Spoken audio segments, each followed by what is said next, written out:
Bonjour, je suis Mathis Bouchard-Rouleau des Serres Dame Nature, un marchand passion jardin de la région du Saguenay-Lac-Saint-Jean. Mais qu'est-ce qu'il y a de mieux que de manger des légumes que l'on cultive? Aujourd'hui, je vous montre comment cultiver un potager en SmartPot. Avant de vous lancer, vous devez d'abord définir les légumes que vous aimeriez cultiver. Voici les légumes que j'utiliserai pour notre projet. En premier lieu, les incontournables fines herbes. Tout l'été, elles rehausseront le goût de vos plats. Basilic, persil italien, coriandre, à mon avis, elles sont les plus utiles en cuisine. Pour les tomates, optez pour des variétés qui sont à croissance déterminée. Elles sont plus buissonnantes et compactes. Pour notre projet, j'utiliserai un gros fruit rouge, la célébrité, et un petit fruit orange, la Sun Gold. Étant donné que la laitue aime les températures fraîches, je la placerai en dessous des plants de tomates à l'ombre. Il y a une immense variété de choix de laitue. La romaine, la verte, la rouge, la boston.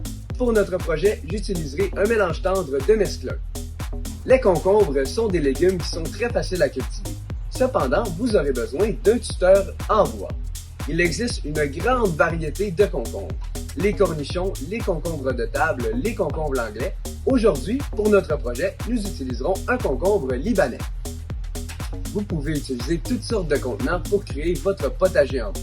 À la maison, vous pouvez jouer avec les hauteurs et créer du relief en y ajoutant des tuteurs ou des treillis. Nous débutons par faire un fond de compost marin. Par la suite, nous remplissons notre contenant avec du potager urbain ou du terreau pour contenant.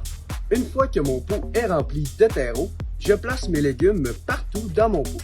Donc ici, je placerai mes 2 tomates aux 2 extrémités, le concombre en arrière-plan et la laitue en dessous du plant de tomate étant donné que c'est un légume qui aime l'ombre. Pour la tomate, je la plante jusqu'à son collet et je la mets un petit peu de côté afin que cette dernière s'enracine sur une plus grande partie. Une fois que ma plantation est terminée, j'utilise l'engrais pour potager et fruits Passion Jardin. J'en saupoudre à la base des plants. Par la suite, j'arrose abondamment mon SmartPot. Au niveau de l'entretien, il est important d'ajouter l'engrais potager et fruits Passion Jardin aux 3 à 4 semaines pour assurer une récolte abondante de légumes tout l'été.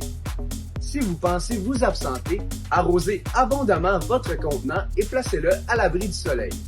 Voilà, en espérant que cette capsule vidéo vous donnera envie de tenter l'expérience. N'hésitez pas à visiter une jardinerie Passion Jardin près de chez vous pour plus de conseils. N'hésitez pas à nous suivre sur les réseaux sociaux pour encore plus.